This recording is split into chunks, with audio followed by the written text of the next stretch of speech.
right, so welcome to MelanatED Minute. Thank you. You got to do the tagline, Chris. We're gonna start over, okay? Ready? Oh, okay. So, welcome to MelanatED Minute. Where we talk the things them. I like it.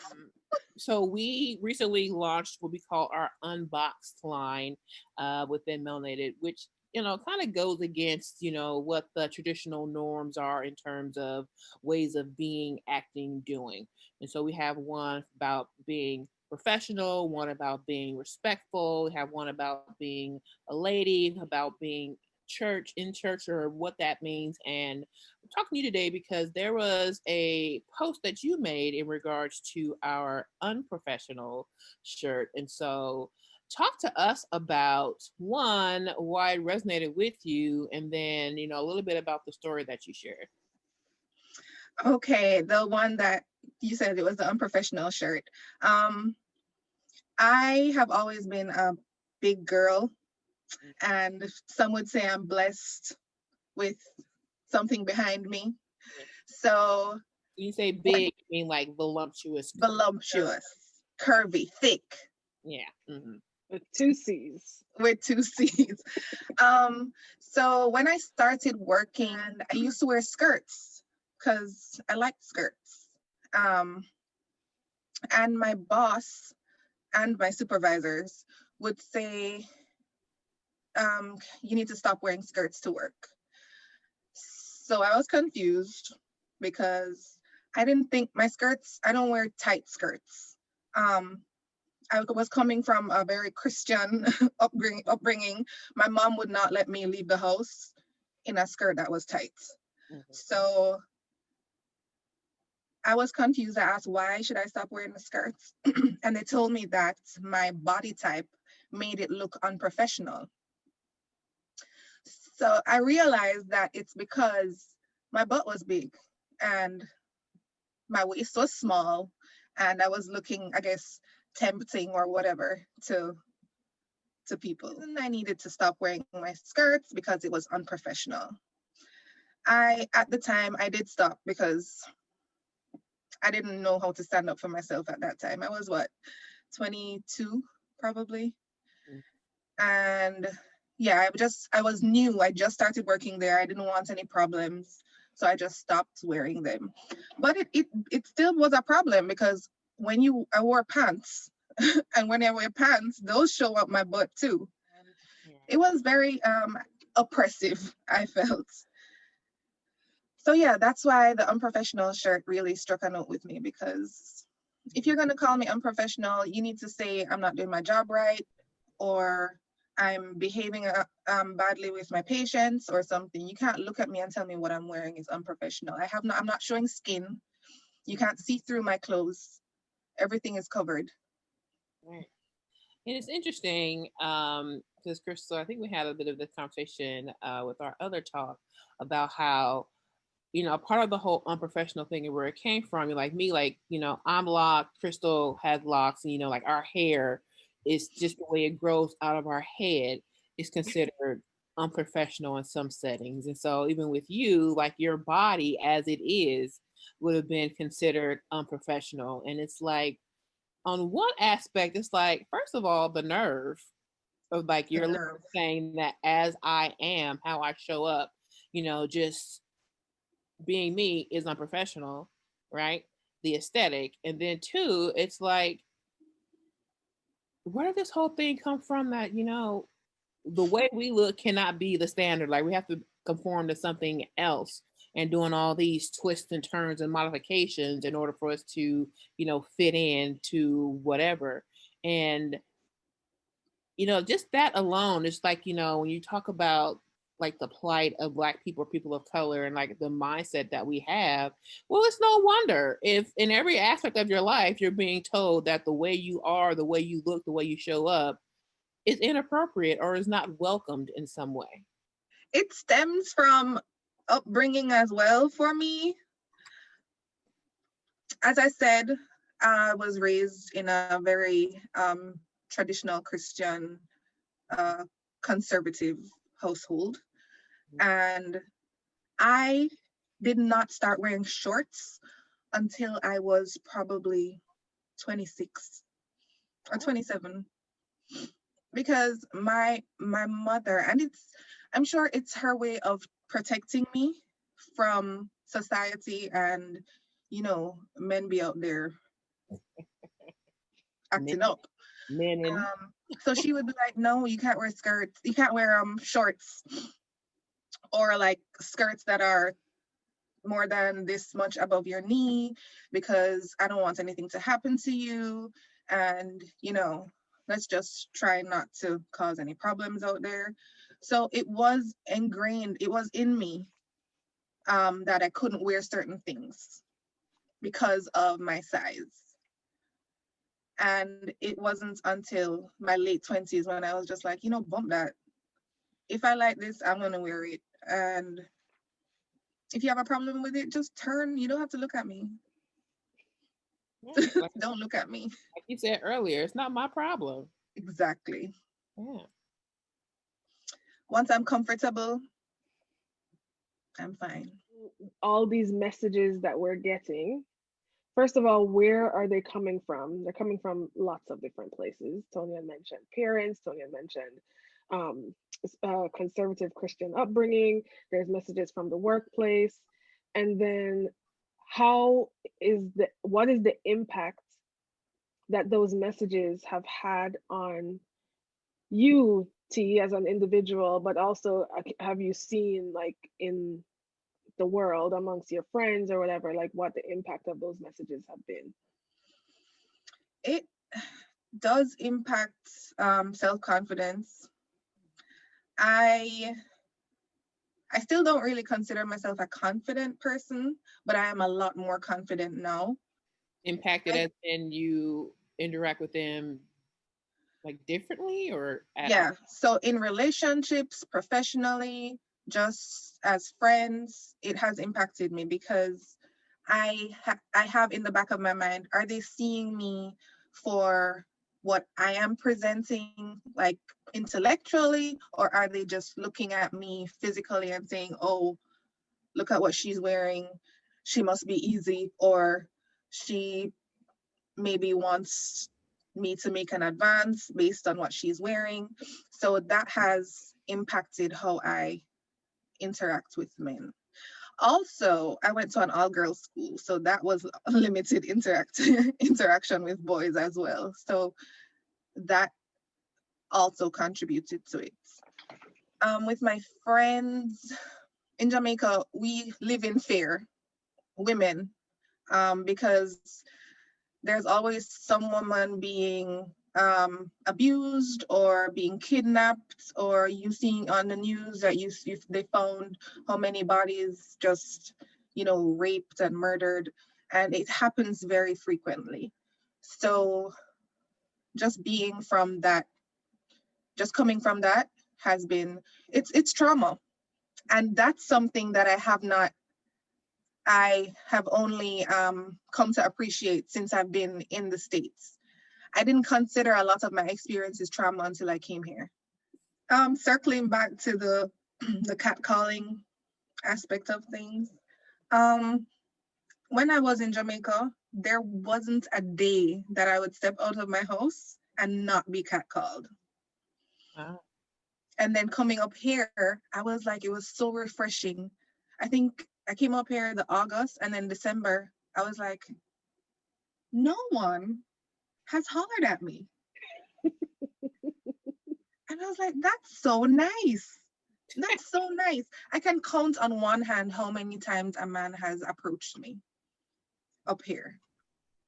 And in Jamaica, like you said, you would have to police yourself. So before I started driving, I would have to take the bus home from work. And in the morning, I would be like, am I taking the bus home, or is daddy picking me up? If dad's picking me up, I can wear this. If not, I have to wear this. Right? And it's like that. If I'm going out, am I driving? If I'm not driving, who is carrying me? If I'm taking public transportation, I have to wear this. If not, I can wear this, because I will be with this male friend who I know will protect me from anything. If I'm going to be by myself, maybe don't wear that. Or am I walking with my pepper spray? Am I walking with a knife in my bag? Something. I see Daphne's face like. No, because it's like it's the mental Olympics that we're forced to do, and it's like, what the hell? The same thing. And so, like, you all know, I'm a traveler, and like whenever you're traveling somewhere, and it's some of those. Sometimes it's like not conscious; you just kind of do it. And I think about how also in my travels, like I love a good road trip. Like y'all know, I don't beat the road to come out there to see y'all like it's nothing. But I remember, like, when I've been driving cross country, like when I was, transitioning jobs and driving from like Baltimore to California, from California to Mississippi or whatever, it's the same thing. You have to be conscious about, oh, is this a town that I can, like the Green Book, is this a town that I can stop at for a gas station? Or you pull up on a gas station, you're looking around for Confederate flags or just something's going to give you a clue that, maybe this may or may not be a safe space for you. Or even traveling, and if you find yourself, or I find myself on the road tired, can I pull into this rest stop? Like, who's here? Like, if I park my car, lock my door, like, am I? And it's like all of these things that you just have to do because of all this stuff that's out there in the world. And similarly to how, like, it's in your head, oh, if I'm going by myself, I can't wear this. Like that same level of thought, like you all call bad mind, right? It's out there other people because they see me as a Black woman, or a Black woman with natural hair, or a woman of size. Like they're also doing that mind Olympics about what does that mean for me, and making up these stories about me just based on the way that I look. And like Krystal said, there's oftentimes no need, no want for the conversation. You get to know me to actually know the real story. We just start making shit up. Right. Yeah. And that's where the problems come from, and how this stuff persists. Because even when we know better, like there is something in that way of being that tells us we can't even speak up and talk about it. I have to just shift the way that I'm looking in order to be accepted, or in order to be safe, or whatever. Or even just to be ignored. Exactly. Like, please ignore me. I'm fine with that. Yeah, and who wants that? No one likes to be ignored. But in a case like this, where you're being essentially harassed, sexually harassed, it's preferable. Leave me alone. Because I'm listening to you, and you're like, I haven't been approached by men out here. And like some people was like, oh, you haven't been approached, oh, you're single, not gonna date, It's like, don't get it twisted. I am grateful. I am over the moon about it. Okay. It's like all of this stuff, and it all stemmed from, like Krystal says, this whole idea about society and these unrealistic, unnecessary labels that are placed on us that we have just been forced to live by, live through, and to adhere to in order to be successful, safe, happy, welcomed, whatever it is. And it's like, why can't I just show up like me and just be cool? And all of this takes its toll. Like, I never realized how much this affected my mental health. I wasn't diagnosed with anxiety until I came here, and like going to therapy and just pulling out all of these things that had been happening to me. And I was like, whoa, that really messed me up. So, and that's a whole other story about coming from the Caribbean with mental illness. But yeah, it takes a toll on our mental and physical health, because I am terrified all the time of everything. And my heart rate is just like boop, boop, boop, boop, boop, boop, boop all the time. And that's going to have a toll on my cardiovascular system. It's going to have a toll on my blood pressure. My blood pressure is now going to have a toll on my kidneys. My kidneys is now going to have a toll on my blood, everything that's going through, like filtering through my blood. So, and that's why people of color have had so much health issues, because of all of the stress that's coming down the line and affecting them. Yeah, the constant bombardment of various of the messages, whether it's the messages that we were talking about earlier about how to be and what you have to do in order to be accepted in this world, which don't work anyway. And then also the constant um, engagement with social media. All of it is mentally exhausting. And I can speak for myself, and I'll let y'all speak for yourself. It is mentally exhausting. And what I realize now, mental exhaustion, like Toni was saying, it's going to lead to all kinds of other things. And then connecting that to like generational trauma, right? Because when I think about the messages that I got, for example, from my mom, she got those messages from somewhere. Either she saw something, or she experienced something, or she knows somebody who did something, or her mother taught her something, or her dad, something happened, right? And she came to believe that, for example, wearing shorts, when you have a figure of any kind, right? Those things are dangerous. And so you cannot wear shorts if you have this kind of body, and it comes as it is a message of oppression. Like it is, it limits you and possibility as my mom's child. It limits me, right, in terms of how I'm able to express myself. But she received that message, and she thinks that it's important, and she wants to protect her children, right? And she wants her children to not have these experiences. And so this is the message that goes on. And if I don't unpack that, right? Because if I have kids, I may very well be passing on the same message to them. What I think is better is that I can have a fuller conversation, right? Child of mine, we live in this world, and the world is awful. Honestly, you should be able to wear what the hell you want and feel safe and be able to go about your business and not be assaulted and whatnot. But that is not the world that we live in. So I understand that you want to wear this thing, but you need to think about not doing it because it may not be safe for you for these reasons. And it's awful that we live in this world, but this is where we are. To me, the same message is being sent, but it's not about you. It's not about you have a big bottom so you can't wear some shorts, right? The blame is not on the individual, it's on the society. But again, as I grow and I learn more and I read and I hear from people, hearing from people cannot be underestimated. Because when 2 or 3 are gathered, it's not just the Lord. Look, when 2 or 3 people come, when you realize that 2 or 3 people have had similar experiences, that makes it much easier to be like, well, something is absolutely wrong. The pattern. This is a pattern, exactly. And this cannot be something that we just allow to continue. But everybody ain't ready for that. And so wherever you are in this journey of learning and questioning and so on, if it makes you feel uncomfortable, question it. Why can't I wear this skirt? Why is this lady telling me I can't wear a skirt?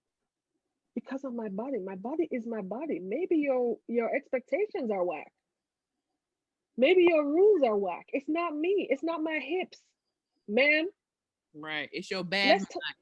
It's your bad mind. It's your bad mind. Like, what literally does my hips have to do with whether or not I can treat my patients? It's nothing. So therefore, the problem is not me. And that right there is a liberating statement right there. So that is liberation. If you can not fulfill, but like follow through, because Toni ain't like, you asked the question and you knew it was BS when they answered it. But what did you do? I didn't follow through. I just conformed. You took the skirt off, put your pants on, right? But it's that mental Olympics. It's like, I know there's some BS. It's not right. I know it's about my body and not about this skirt. But because I like being employed, I like having a paycheck, and I don't want to risk losing any of those things, I'm going to go ahead and do this, But like it's not blaming, because it's like, of course you did. Because, again, everybody's consequences aren't not the same. Okay. We have a saying in Jamaica. It says, puss and dog now have the same look. Cats and dogs don't have the same luck.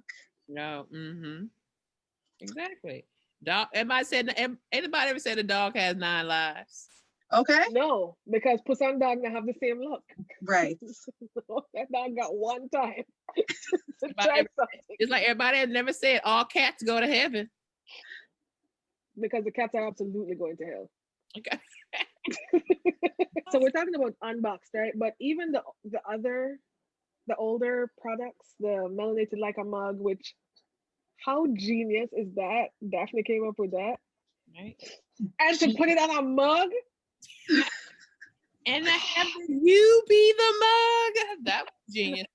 Yeah, so the design is it's so good. Shout out to Shout out to Jeremy at Media Ideas Cafe. Anyway, who's our designer for the first set of melanated products and our logo, which hello. Anyway, the older stuff like the melanated like a mug to me is that's my favorite design of the first iteration of melanated products, because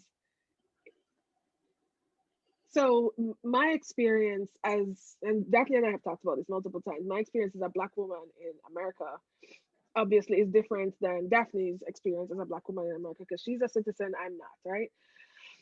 I came to the United States for college and so on. So, but I was raised in Jamaica, where there's Black people everywhere. There's Black people on quote unquote the bottom, there's Black people on the top, there's Black people who are rich, there's Black people who are poor, there's Black people in the middle class, there's Black people physicists. I had a next door neighbor, Black woman who was an engineer.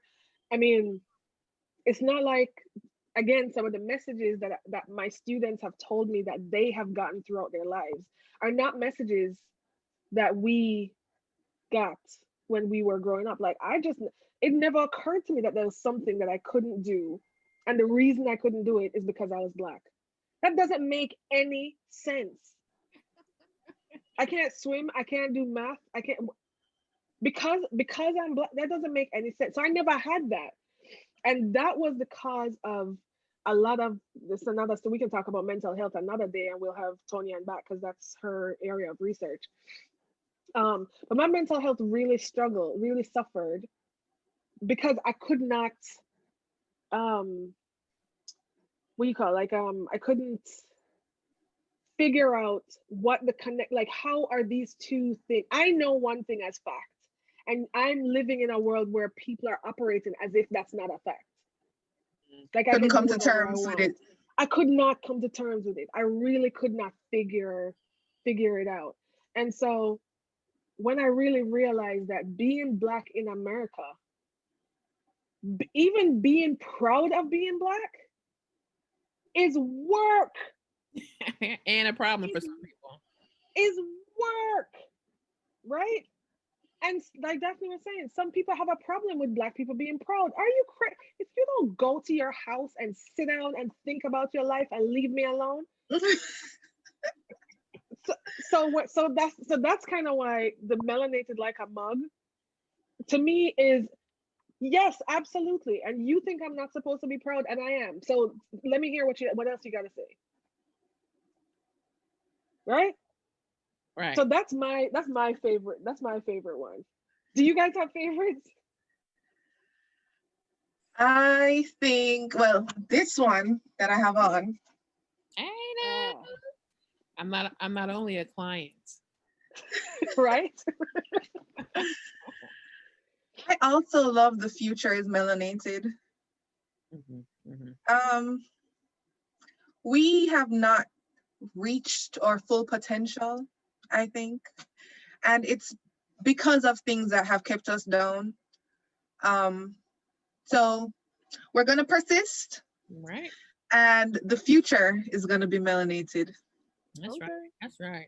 Yeah, I also enjoyed the Nevertheless She Persisted. And it's two things. One, because similar to what we're doing with our brand is, kind of taking back, what people are saying about us and being people of color and our education and what we know and don't know. Similar to how that phrase was taken back from, I think it was Long Chin McConnell, who said it against You know, yeah, Sister Warren. right, about, you know, her being unruly or someone. It was like, you know, essentially they were saying we told her to stop talking, but she kept talking. Damn right, because I got something to say and I'm not finished. And so Okay. I love that connection to what we're doing here, this reclaiming. And then also, like you said, Toni, it's like, in spite of, you know, we're going to keep going, we're going to keep pushing forward, and we're going to persist because we know that there is better out there and it can be better for the future. And also, I love the be more melanated, because you all know Baltimore is my happy place.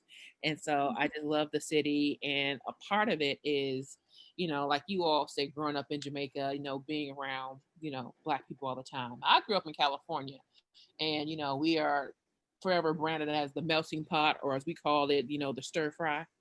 Because, you know, you melt it all together, you can't see it, everything becomes the same color. But, you know, the stir fry, you see all the bits and pieces, where it's just very, you know, multicultural, and all the people. But, you know, sometimes you just want to be amongst your folk, if you will. And I remember, so growing up in California, having a little bit of everybody. Then going off to undergrad, where my institution was a predominantly white institution, but, you know, maybe an extreme because our city was also very white. Going to graduate school, and it was like even more so white in Vermont. And then going to Baltimore, and it's just like you run into Black people on purpose, like whole Black families, you know, where the mama and daddy both Black, and the children a little Black and chocolate. And I was like, yes. And I just love that. And it's like that whole entrepreneurial spirit, which is where, you know, Melanated was birthed, you know, kind of in that atmosphere, in that community of just love for your people, love for your Blackness, love for your individuality. And, you know, so for me, that's where, you know, that shirt comes from. And Melanated Like a Mug, it's a jam. And the one that we just came out, like the unprofessional, because like I literally am going through a process at work because I was my actions were deemed unprofessional according to the man. And when I asked, what does that mean? You get no answer. Like you can't define it for me, but you can write me up for it. Look, I know it when I see it. We see you. That's dangerous. I know it when I what see you're it. trying I'm to gonna do. do my Miss Sophia rock. I think the unboxed line is genius. I'm glad that you guys are putting stories behind each shirt that you've been posting, just kind of to explain where the ideas came from. Because Krystal had to explain it to me. Because I was like, why would I wear a shirt that says unprofessional? And now I'm like, I would absolutely wear a shirt that says unprofessional. Right? Yeah, I love it. It's like it's empowering. It's empowerment. Thank you. That's so good to hear. Thanks for the feedback. Right. I feel like we've had a really rich, full, like broad conversation. And I loved every minute of it. And I'm so grateful, Toni, for you being here with us. Thank you. Thanks for having me. Of course. Is there anything like that wrap up that you wanted to share, like just a final thought, or like you can tell us what's next for you? What are you up to and how are you moving forward? And just whatever you want to share to wrap up. Okay, well, I'm in a doctoral program, public health. I just completed my first semester.